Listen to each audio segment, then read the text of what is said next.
Bueno, este es el segundo capítulo. El segundo capítulo habla sobre la ovulación y transporte del óvulo y el espermatozoide para pues poder fecundar, ¿no?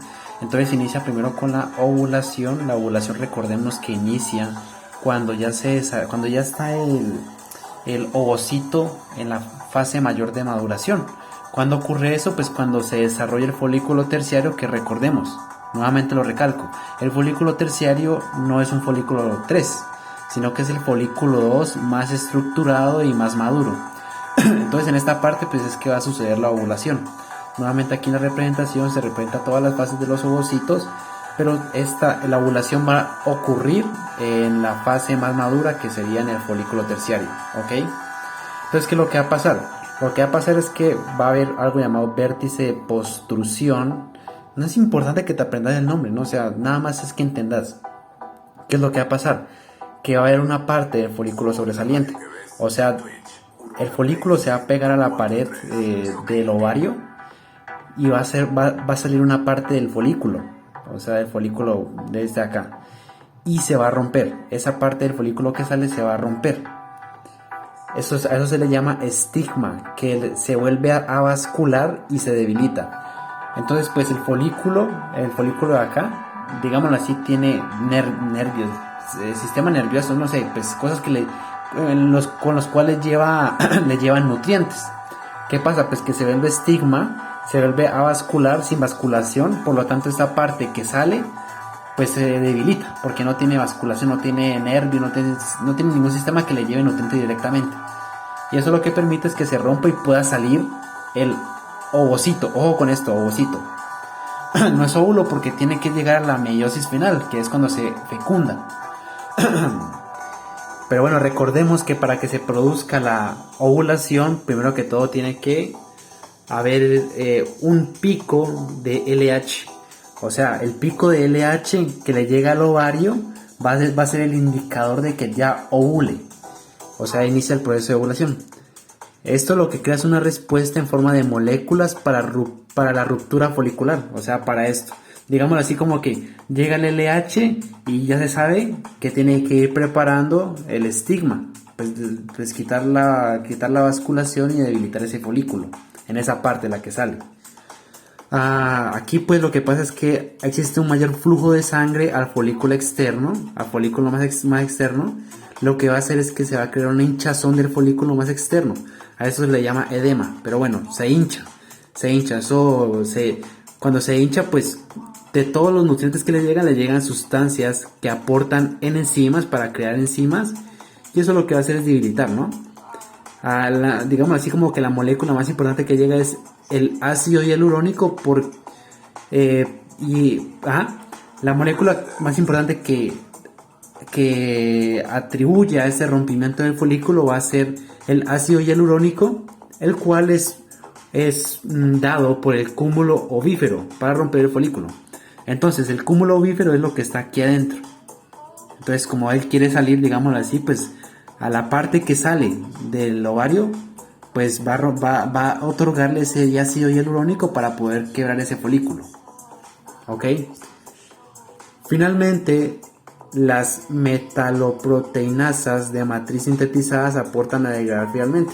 Esto es un paso final, digámoslo así, más molecular, pero pues no es importante. Lo importante es que tendrás que se tiene que producir una cantidad de moléculas para que se degrade una parte en específico del folículo. Y bueno, por último, pues la salida del ovocito rodeado del cúmulo ovífero y el líquido del antro, la salida del ovocito rodeado del cúmulo ovífero, ¿ok? Sale el ovocito con el cúmulo ovífero y sale el líquido del antro. Recordemos que toda esta parte de acá blanca es el antro. El antro posee sustancias que sirven para madurar, no al ovocito, sino a las estructuras que lo rodean. Entonces sale el antro, y este antro, como está lleno de sustancias que aportan, va a aportar a otras cosas, va a ayudar a otros factores de otro lado que no me acuerdo cuáles son, pero digamos así, como que se recicla, no se desintegra para nada. Entonces, pues lo que se produce es que el ovocito que va a ser ovulado, recordemos que se puede atribuir a tres cosas, ¿no? El ovocito dominante, la primera, el dominante va a ser ovulado. Y pues que si es ovulado, pues tiene que pasar todas estas cosas, ¿no? Ya se atribuyen 3 conceptos que tienes que saber para un ovocito ovulado. Entonces el ovocito ovulado es expulsado, pero no sale pelado, sino que posee ciertas estructuras, como ya te mencioné. La primera de ellas pues es el óvulo, obviamente. El óvulo. En este caso no se llamaría óvulo, porque recordemos que esto aún es un ovocito. O sea, se le dice óvulo, pero es el ovocito. Óvulo es cuando ya se fecunda, ya está bien maduro. El óvulo u ovocito, la zona pelúcida, recordemos, a ver, ¿cuál es la zona pelúcida? Tiene 3 segundos para responder. La zona azul, la parte azul es la zona pelúcida. La zona pelúcida, la corona radiada, y vos te preguntarás, ¿pero qué es eso? La corona radiada es lo mismo que el cúmulo ovífero. O sea, esta parte de acá que rodea a la cosa azul. Solamente que no sé por qué se le cambia el nombre al cúmulo ovífero cuando ya sale a la ovulación. Se le llama desde ahora corona radiada, que está compuesta de 2 o 3 células de grosor. Esas son células granulares. Y por último, una matriz pegajosa que contiene células circundantes del cúmulo ovífero o de la corona radiada. Ahora sí, ya suponiendo que se dio todo esto de acá, tenemos ya el ovocito para ser ovulado. Lo que pasa antes de que se lleve el ovocito a las trompas de falopio es que se van a preparar las trompas de falopio. Entonces se van a volver más ciliadas, la actividad del músculo liso aumenta y su ligamento suspendetorio se activa, o sea, se activa también. Esto todo como consecuencia de la acción hormonal, que pues recordemos que es la LH. Bueno, la LH es la como activador, que también nada de aportar en esto de aquí, claramente atribuyen otras hormonas que aportan a todo esto de aquí en la preparación de los órganos sexuales femeninos. Entonces, cuando ya estas trompas están activas, las trompas uterinas se acercan con su fimbrina al ovario y parece hacer un movimiento de barrer. Entonces lo que va a pasar es que esta parte de acá que tiene las fimbrías o fimbrinas, son como pelitos, pues va a hacer un movimiento de barrer al ovario. Sirve pues para recoger obviamente al ovocito que salió, ¿no? Que anda por ahí vagando. Entonces ese movimiento pues sirve para eso, para recoger al ovocito. Bueno, cuando ya lo recoge, ya en las trompas de falopio se moviliza al óvulo, o sea, al ovocito, mediante contracciones en la musculatura lisa de la pared tubárica. O sea que cuando una mujer sufre contracciones en el útero no, en las trompas de falopio, bueno, en la parte abdominal, es porque se está movilizando ese ovocito u óvulo. Digámosle ovocito por ahora. Óvulo no es hasta que se fecunda. Y bueno, y también pues se debe a las contracciones, pero también se debe a los cilios. O sea, como pelitos que movilizan al ovocito. ¿Qué pasa? Que pues estos no son tan importantes. Aquí dice, aunque no es esencial el aporte de los cilios, porque hay mujeres que tienen problemas con estos, o sea que no son tan móviles, no aportan mucho, pero aún así pueden quedar embarazadas. O sea que en realidad lo que hace más aporte es esas contracciones en la parte de las trompas de falopio.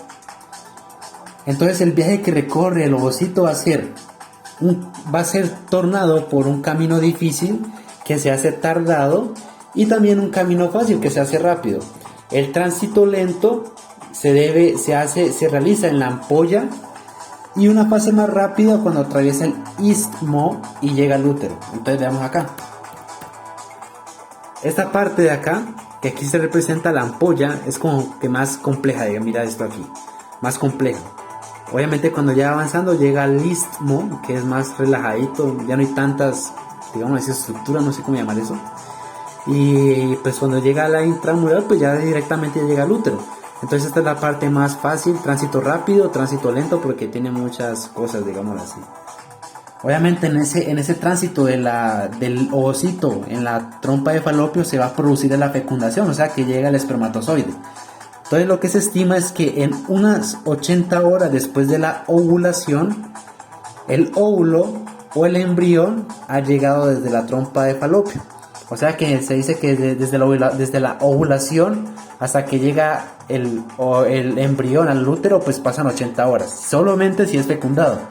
Si no hay fecundación que se produce en la trompa, si no hay fecundación, pues simplemente se va a caer todo el proceso, ¿no? Bueno, ahí hay otras cosas, aquí debí agregar algo más, pero no sé, se me olvidó, no sé, falta información ahí, pero pues bueno, si no hay fecundación, pues se cae el proceso y ya, ¿no? Entonces prosigue ahora el transporte del espermatozoide, en el cual cambia de roles, porque esto es más extenso en el libro. En cambio de la mujer, el óvulo es relajadito.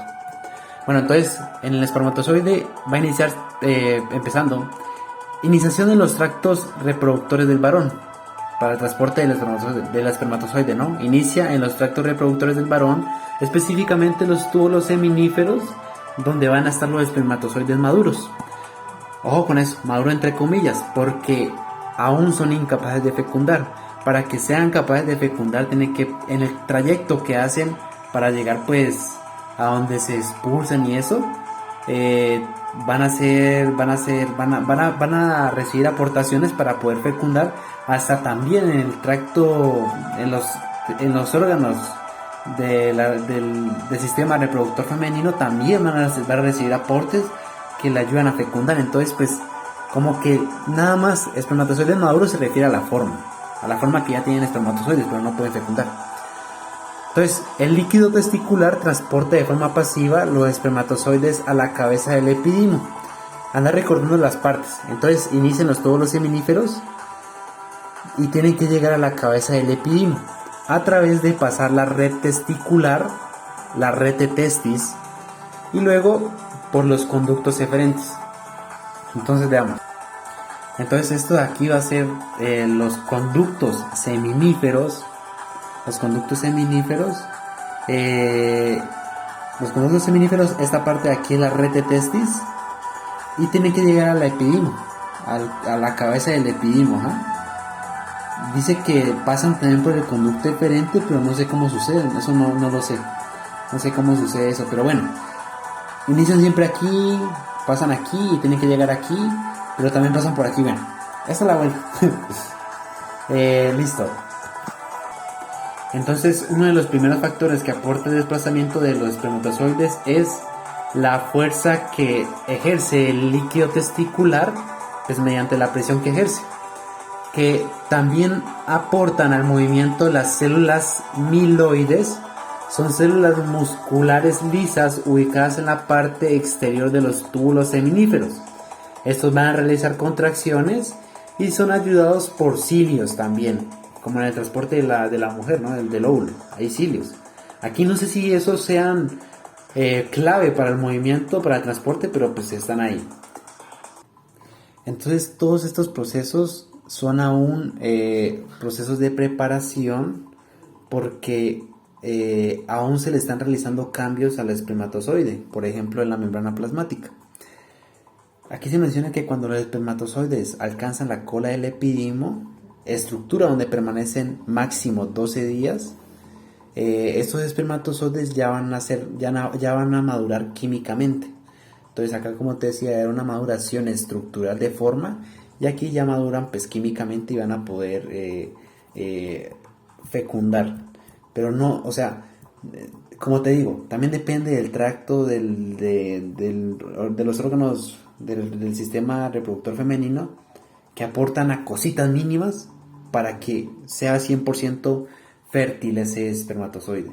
Entonces aquí digámoslo como que cambios químicos y hacen que sea fértil en un 70%, suponiendo.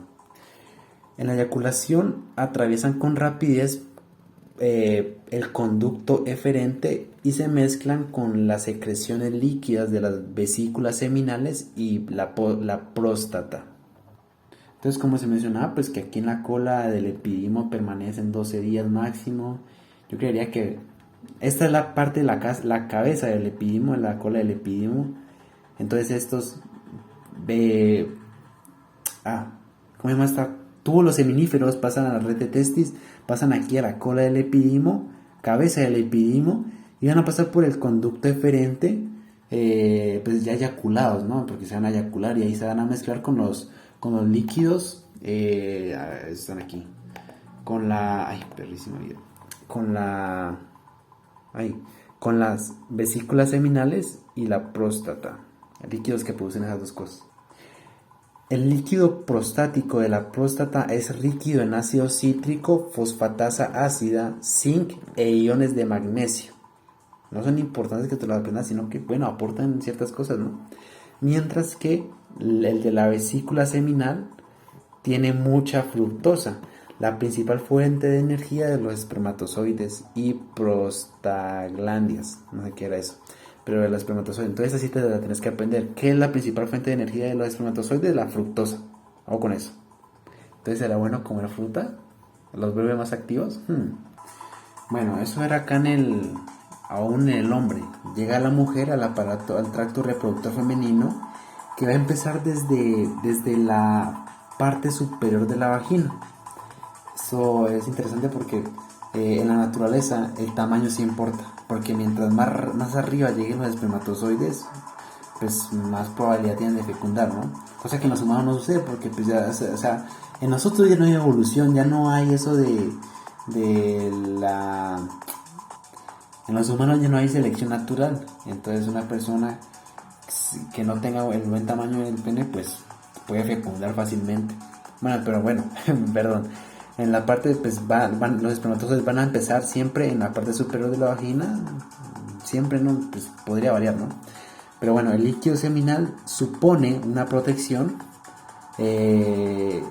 para el espermatozoide, el líquido seminal, que componían estos dos, ¿no? A partir de las semenogelinas, que los van a cubrir, digámoslo así, del amortiguamiento y ante el ambiente que hay en la vagina.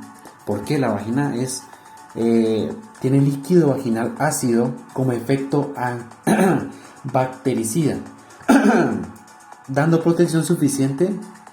Perdón. Entonces la vagina tiene esto aquí pues para protegerlo de anticuerpos, de cosas raras. Y entonces lo que hace este líquido acá, el líquido seminal, es protegerlo dándole tiempo suficiente a los espermatozoides para que avancen hasta la trompa, hasta el cuello uterino. El siguiente obstáculo al cual se deben enfrentar es el canal cervical, porque este canal cervical va a poseer ciertos mocos. El primero de ellos es el moco E. El moco E bloquea el canal y no es fácil de penetrar, o sea, se le complican los espermatozoides. Esto debido a que no tiene mucha agua, se decía ahí, pero bueno. Los espermatozoides logran pues pasar pues mediante el movimiento de los flagelos, ¿sí o qué? ¿Qué realizan? Y después de que pasen los espermatozoides se va a cesar la producción del moco E. Se cesa la producción del moco E para producir ahora moco G. Este es un moco más difícil de penetrar. O sea, esto es bueno porque se filtran muchísimos espermatozoides en esos mocos. Los más top son los que van a pasar, los que mejor se esforzaron más. El siguiente obstáculo es el cuello uterino, que al igual que la vagina posee una estrategia inmunológica. A ella lo que aporta pues es el líquido seminal, que pasen rapidito los espermatozoides, porque si se demoran pues se los come esa estrategia inmunológica y los mata. Y ahora sí dos daticos sobre el líquido seminal. Esta es la misma que mencioné acá arriba. Dice que 2 a 6 mililitros de esperma, semen o líquido seminal normalmente están compuestos por 40 a 250 millones de espermatozoides. Muchísimos, es por eso que tiene que haber muchos obstáculos para regular todo ese pocote de espermatozoides. A pesar del número de espermatozoides presentes, menor que 100 millones, por lo general en el esperma, incluso cifras tan bajas como 25 millones por eyaculación pueden ser compatibles para la fertilidad, diciendo que pues siquiera hay alguno que se especializa, o sea, de los poquitos que hay alguno que sí va a especializarse, a capacitarse para poder atravesar todos esos obstáculos. Ahora sí, en cuanto al transporte de los espermatozoides, pues estos se pueden transportar de dos maneras. La primera es el transporte rápido. Algunos espermatozoides pueden alcanzar las trompas de falopio entre 5 y 20 minutos, es una locura eso. Y después, de minutos después de la eyaculación. Dicho mecanismo depende más de los movimientos musculares que haga el tracto del organismo reproductor femenino, que más que el movimiento que hagan los espermatozoides, o sea, que el movimiento que haga su flagelo. Pero el problema es que estos cuentan con mucha probabilidad, lo diría así, mucha probabilidad de que no fecunden. Entonces es muy baja la probabilidad de que uno de esos fecunde. ¿Por qué? Porque como te mencioné, el tracto, el tracto reproductor femenino aporta también cositas que hacen que el espermatozoide sea 100% para fecundar. Y el otro transporte es el transporte lento. Es un transporte totalmente vía nado, realizado pues por el movimiento de los espermatozoides. Entonces aquí se concluye que el ovocito es importante porque les indica a los espermatozoides qué trompa de falopio ir, y además facilita el paso por las trompas de falopio. O sea, sabiendo que hay dos trompas de falopio, ¿no? Los espermatozoides, pues si no tuvieran ayuda del ovocito que está en alguna trompa de falopio, pues irían a cualquier lado. Pero el ovocito genera señales moleculares, claro, que le indican a los espermatozoides en cuál de la trompa está. Entonces, pues digamos así, de esa manera cuentan con ayuda, pero también cuentan con ayuda que liberan, pues no sé si, no recuerdo muy bien, pero eran señales, cositas, mini ayudas que les ayudan pues a atravesar, ¿no? A moverse más por el tracto vaginal. Entonces sí, el ovocito ayuda a guiar a los espermatozoides y les ofrece unas mini ayudas para que puedan avanzar hasta las trompas de falopio. En la trompa, cuando ya llegan a la trompa, los espermatozoides se almacenan en el istmo, en la zona del istmo, y se unen al epitelio en 24 horas. O sea, desde que son eyaculados, pues en 24 horas llegan a ese lugar y es importante porque aquí van a ser capacitados. O sea, se les va a eliminar el colesterol que actuaba para evitar la capacitación prematura. Y se les va a hacer eliminación de glucoproteínas, las cuales pues ayudaban en concreto para, perdón, no ayudan, no, sino que cuando se les quita pues permite la reacción acrosómica, o sea, del acrosoma, el coso ese que tiene muchísimas enzimas en la cabeza del espermatozoide. Y eso sirve pues para penetrar el óvulo, ¿no? Entonces en la zona del istmo pues se les va a hacer capacitación, que son mini arreglos que van a ayudarlos a fecundar, ¿no? Después se va a iniciar un proceso de hiperactividad para los espermatozoides, y pues esa hiperactividad les va a ayudar a atravesar por el moco del istmo y cuando lleguen pues al ovario, pues a pasar la corona radiada o cúmulo ovífero, recordemos que puede tener dos nombres, y claramente a la zona pelúcida. O sea, digamos así, que en esa zona donde reciben la capacitación también se les recarga. Y pues por último, cuando ya se liberan del istmo, cuando ya salen del moco ese, pues estos van a recorrer el camino hasta encontrarse con el óvulo, ¿no? Aquí pues dice que uno va de camino ascendente y el otro de camino ascendente, pues no importa tanto, sino que lo importante es que se encuentren. Es importante reconocer en qué parte se van a encontrar. Se van a encontrar en la porción ampular, tercio superior de la trompa de falopio.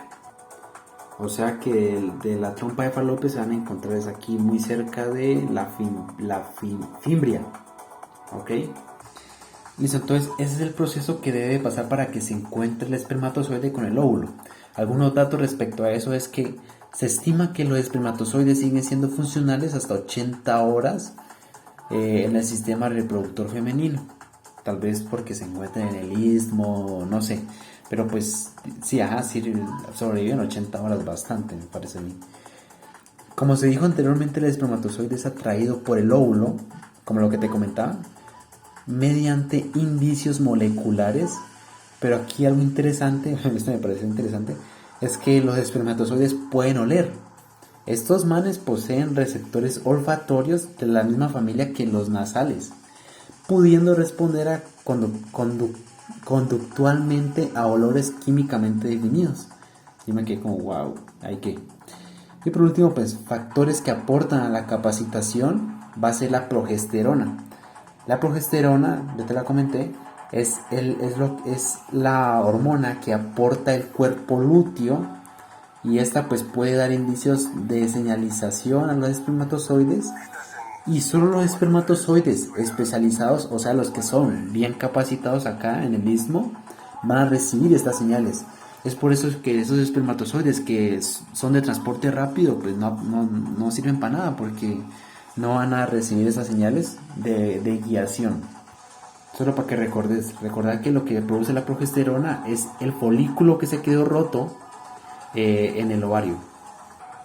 Y bueno, aquí está la imagen 2.3 del capítulo 2. Poder revisarla y ahí se explica el paso a paso. Entonces el libro prosigue con profundización en temas que se han visto anteriormente, por ejemplo, la formación del cuerpo lúteo y su función sobre la ovulación y el embarazo. Entonces pues se menciona que el cuerpo lúteo, como anteriormente se había mencionado, se forma del folículo roto que queda en el ovario. Cuando pues, el folículo se rompe, lo primero que se hace es que las células de la teca interna, de la teca granular, porque se dividían dos, ¿no? Teca externa creo que era, y teca interna, algo así. Pero la teca interna pues se separa, se va esa parte del folículo. Lo siguiente es que se crean vasos sanguíneos tecales, no sé qué significará eso, pero pues se crean vasos sanguíneos en el folículo roto. Eso lo que va a hacer es atraer muchos nutrientes a ese folículo para hacer un cambio de células granulosas a células luteínicas. Esto pues por el pico de LH, de la hormona LH. Entonces pues simplemente es indicar que se cambia de células granulosas a células luteínicas. Estas son generadoras de progesterona y algo de estrógeno. Importantísima la progesterona. Estas secreciones hormonales aportan al cambio de los tejidos de los órganos. Como se había mencionado en el capítulo primero al final, realizan cambios en los órganos. En ausencia de la fecundación, pues se produce la luteólisis, que básicamente es cuando ese ¿cómo se llama? Cuerpo lúteo se convierte en un corpus albicans, que es básicamente, a ver si está por acá está. Entonces, pues bueno, aquí suponiendo que ese folículo quedó roto y aquí pues se produce fecundación, pues se va a volver un cuerpo lúteo, aquí está, cuerpo lúteo y cuerpo lúteo. Entonces aquí se madura, está totalmente maduro para producir estrógeno principalmente. Pero si no se produce la fecundación, pues va a sufrir un proceso de atresia para convertirse en un corpus albicans, que es porque se vuelve blanco, así se decía la descripción, se vuelve supuestamente blanco. Yo no lo veo blanco, pero pues bueno, albino de blanco. En caso de fecundación, si no hay fecundación, pues se va el proceso para abajo y pues se convierte en un corpus albicans, perdón, me comí la R. En caso de fecundación, lo que va a hacer es soportar principalmente la hormona gonadotropina coriónica y pues la progesterona. El cuerpo lúteo aumenta de tamaño y es porque las células luteínicas no se pueden proliferar tal como lo harían las células granulares. Este aporta todo lo que necesita el embrión durante el primer mes. O sea, el cuerpo lúteo aporta lo que más puede durante el primer mes, porque se desarrolla la placenta, porque después del primer mes se desarrolla la placenta y el mismo embrión se puede pues se alimenta de lo que crea la placenta. Bueno, eso en cuanto al cuerpo lúteo. Ahora prosigue el proceso de fecundación y la penetración de la corona radial. Entonces la fecundación no es solamente que el espermatozoide pues entró en el óvulo, ¿no? Sino que es una serie de procesos. El primero de ellos es pues cuando se encuentran en la parte ampular. Recordemos que eso se producía en la parte ampular. Acá me devuelvo. Parte ampular por aquí. Ahí. Por aquí se producía ese encuentro de los gametos. Entonces ahí pues lo que va a pasar es que pues se encuentran los gametos. Y el espermatozoide se va a encontrar primeramente con la corona radiada o cúmulo ovífero. Recordemos que puede tener dos nombres. Y el cúmulo ovífero o corona radiada va a tener especialmente ácido hialurónico.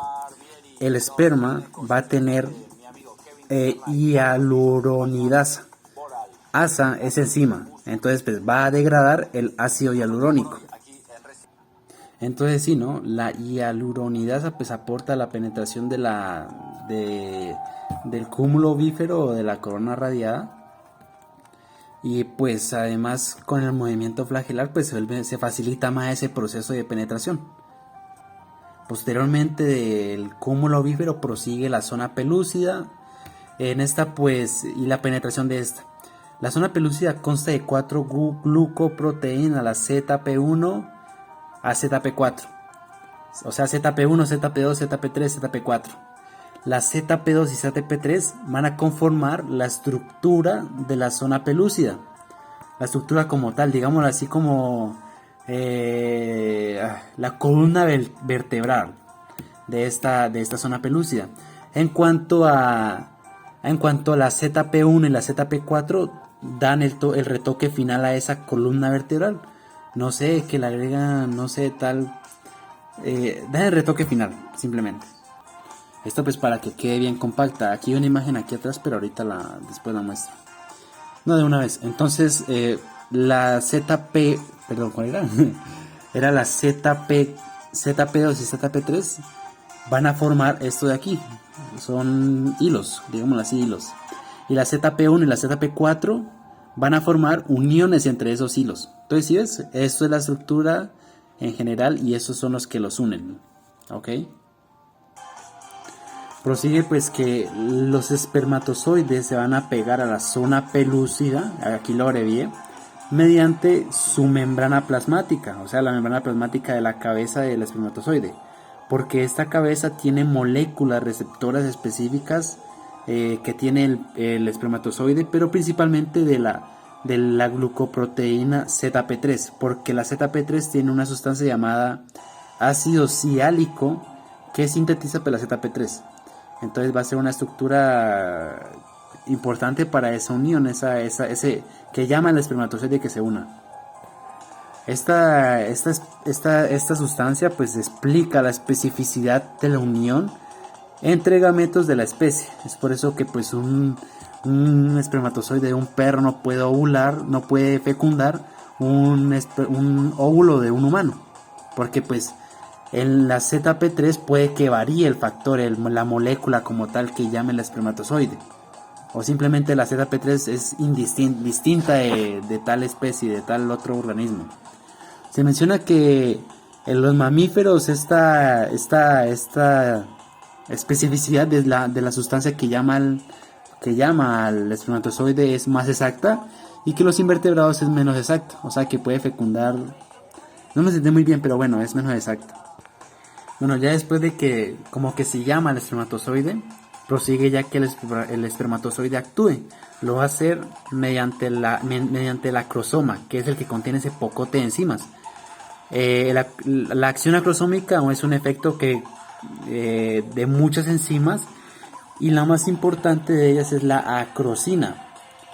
Entonces el efecto acrosómico es receptado por la ZP3, que mediante proteínas G que va a tener la cabeza del espermatozoide. Y por último, acciones por ejemplo de calcio junto a sodio, que van a partir de la cabeza del espermatozoide, van a hacer que salga hidrógeno, lo cual aumenta el pH intracelular. Entonces todo eso tiene que suceder pues para que se produzca ese abrimiento para que se abra un espacio para que entre el espermatozoide. Ya después prosigue trabajando la membrana acrosómica interna. Entonces primero es el acrosoma, el acrosoma, que es la parte, a ver aquí está. A ver. Acrosoma es lo que está más en la punta de la cabeza y prosigue a trabajar ahí. Ahí aquí está, la membrana acrosómica interna, que esa está más adentrico. Entonces aquí está, membrana acrosómica interna está un poquito más adentro, digámoslo así, después de que se degrade el acrosoma como tal. Entonces esta lo que va a hacer es fusionarse con la membrana plasmática postacrómica de la espermatozoide y atraviesa la zona pelúcida para llegar al espacio perivitelino. Y bueno, pues aquí como tal se ve el proceso de penetración del espermatozoide en el complejo del óvulo. Entonces pues lo más importante del cromosoma, recordemos ZP3 es lo que lo llama. Cuando ya lo llama la ZP3, el acrosoma comienza a actuar.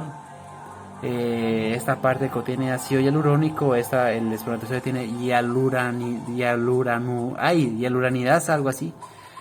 Y pues mediante eso pues logra pasar en la zona pelúcida, comienza a actuar la membrana acrosómica interna, logra pasar para llegar al espacio perivitelino. Ya ahí simplemente consta de que el espermatozoide pase y no va a pasar completamente, va a pasar, digamos así, hasta la mitad. Entonces ya siguen 4 puntos últimos importantes. La primera es la unión y la fusión de los gametos. Para que se produzca esto, pues el espermatozoide en el espacio perivitelino, en donde había quedado, se encuentra con el óvulo. El espermatozoide se adhiere a unas microvellosidades que va a poseer este óvulo, y la parte del óvulo que contiene el cuerpo polar y el uso mitótico no contienen estas microvellosidades. Entonces veámoslo acá. Recordando que o sea, si no es fecundado aún ese ovocito que se había ovulado, va a permanecer en metafase 2, recordémoslo. Para que termine la meiosis tiene que ser fecundado, por lo que aún va a tener partes de ese proceso del ciclo celular. Por ejemplo, va a tener aún, primero que todo, el cuerpo polar. Es que aquí no es raro. Bueno, el cuerpo polar primario, y va a tener también los usos mitóticos. Entonces pues se dice que el espermatozoide, que toda la parte del óvulo va a tener microvellosidades que llaman al espermatozoide, pero que no las va a tener por esa parte. ¿Por qué? Porque pues si se llega a meter el espermatozoide por esa parte, puede obstruir en alguno de esos pasos y puede ser un problema serio, pues que probablemente genere el aborto o algo así. Después, para la interacción del espermatozoide con el óvulo actúan también otras moléculas como el izumo. Se encuentra en la membrana acrosómica, pero para no usarlo prematuramente, se traslada a la membrana plasmática del espermatozoide. Sin la interacción de los gametos pues se daría en que no se podría fecundar, porque el espermatozoide no puede meterse, porque pues no está el izumo. Entonces, bueno, suponiendo que el espermatozoide tiene ese izumo para poder fecundar, lo que va a pasar es que el espermatozoide entra, pero no entra completamente. Entra hasta la pieza media. Digámoslo, aquí se ve. No entra todo hasta la cola, sino que entra hasta una partecita. Y eso es debido a que la cola tiene mitocondrias. Entonces las mitocondrias son organelos que producen la iniciación de una apoptosis. Suponiendo que entre el espermatozoide completo, las mitocondrias pueden efectuar apoptosis dentro de ahí del óvulo, y pues podría cancelar todo el proceso del embrión. Es por eso que siempre se procura no meter toda la cola, sino meter una parte. Y ya se explica qué es lo que pasa con esas mitocondrias que tienen la parte de la cola que entra. Entonces pues se entra el espermatozoide hasta la pieza media y se unen, digamos así, como dos bombas de jabón. ¿Qué pasa? Que bueno, Se unen como dos bombas de jabón. ¿Qué es lo que pasa? Pues que... Eh, eh, sí, dos bombas. Una bomba, otra bomba. Cuando se unen las dos bombas de jabón, pues hace una bomba más grande. Así va a pasar, así va a pasar. Ya cuando se unen estos dos, pues lo que va a hacer es que el óvulo va a proveer protección al espermatozoide porque pues lo protege, simplemente lo protege. Y lo último es que las mitocondrias paternas, lo que te comentaba, las mitocondrias paternas generalmente en todo el reino animal, qué raro, se cree que es porque pues esta inicia el proceso apoptótico, que al menos el óvulo puede regular en las mitocondrias que posee el óvulo, las mitocondrias del óvulo, y no las del espermatozoide, por eso es peligroso tener esas mitocondrias ahí. Lo que va a pasar con esas mitocondrias que llegan a ingresar con la cola que se metió en el óvulo, pues es que van a ser exocitadas, o sea, se va a efectuar un proceso de exocitosis para poder sacarlas mediante un lisosoma que las va a degradar. En el proceso que las saca, pues las degrada y pues las expulsa allá afuera. Ahora sí, el otro proceso importante es la prevención a la poliespermia, el cual es simplemente que no, en un óvulo no fecunden dos espermatozoides, ni tres ni cuatro, solamente uno. Lo que va a pasar aquí es que va a haber dos tipos de bloqueo. El primero de ellos es el bloqueo rápido. Este bloqueo rápido se explica como que el óvulo cambia la carga que posee de la membrana plasmática del óvulo, haciendo que los espermatozoides no se adhieran. Y esto en humanos pues aún es cuestionado si poseemos esa característica o no. Eso se vio en los erizos de mar, como comentó el profesor, estos tienen unos óvulos enormes, entonces se puede ver el proceso más fácilmente. Pero sí, básicamente eso, el bloqueo rápido es que inmediatamente cambia la carga para que, como un imán, ya no atraiga los espermatozoides, sino que los inhiba, ¿cómo se diría esto? No los atraiga simplemente. Y aquí sigue el proceso lento, el cual yo creo que es más seguro de que ocurre más que este, porque en este se tiene incertidumbres aún. Pero en el bloqueo lento lo que va a pasar es que los gránulos corticales que están ubicados en la membrana plasmática del óvulo están atentos a la entrada del espermatozoide. Para cuando ya entra el espermatozoide, pues lo que van a hacer es producir oleadas de calcio. Sí, calcio. La primera oleada va a ser enfocada a completar la meiosis, la meiosis 2 del óvulo, y la segunda oleada está enfocada al reclutamiento de ARN para el embrión, pero principalmente también para que actúa sobre los gránulos corticales para que estos se fusionen con la membrana plasmática. Esto lo que va a hacer es que en el proceso que se unen esos gránulos corticales con la membrana plasmática, van a expulsar, lo que van a hacer pues, en esa unión es expulsar el espacio perivitelino, mediante una hinchazón que va a sufrir esa zona, pues se va a elevar la zona pelúcida, se va a elevar un poquito. Esta elevación contrae cambios a la zona pelúcida. Por ejemplo, sufre eliminación de la ZP3 y ZP2. Ya con esos cambios pues inhibe cualquier unión del espermatozoide, porque la ZP3 recordemos que era súper importante para eso. Prosigue la descondensación del núcleo del espermatozoide. Recordemos que el material genético del espermatozoide está súper compactado por la protamina.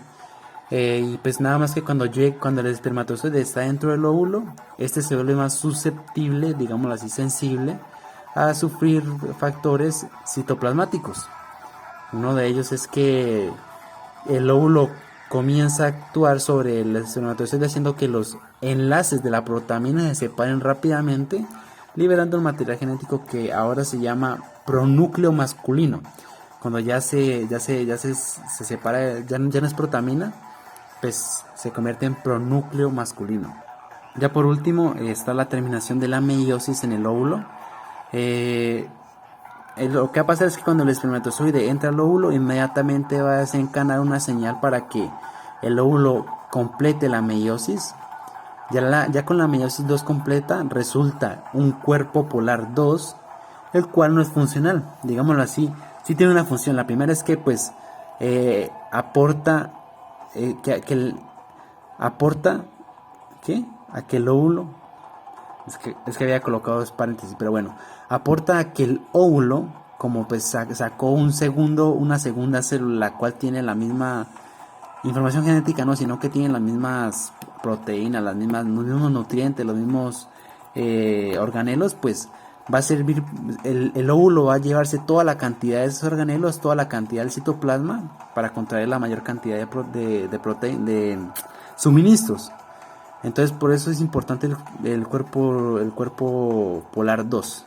Pero después de todo va a servir para nada más ser degradado.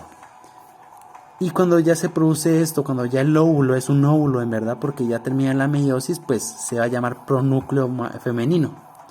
El pronúcleo femenino junto al cuerpo polar 2 se dirigen a la periferia, a alguna periferia del óvulo. No, el óvulo no, sino del complejo del óvulo. Y pues esto se va a producir mediante el uso metótico y ahí mismo se va a exocitar el cuerpo polar 2, como lo vemos aquí en esta imagen. Bueno, se produce el uso metótico, lo que va a hacer es, bueno, aquí la meiosis, ya se produjo el óvulo, el cuerpo polar, y pues se va a exocitar el cuerpo polar nada más. Y en esta imagen pues nada más representa el paso a paso, se explica ahí paso a paso qué es lo que va a suceder.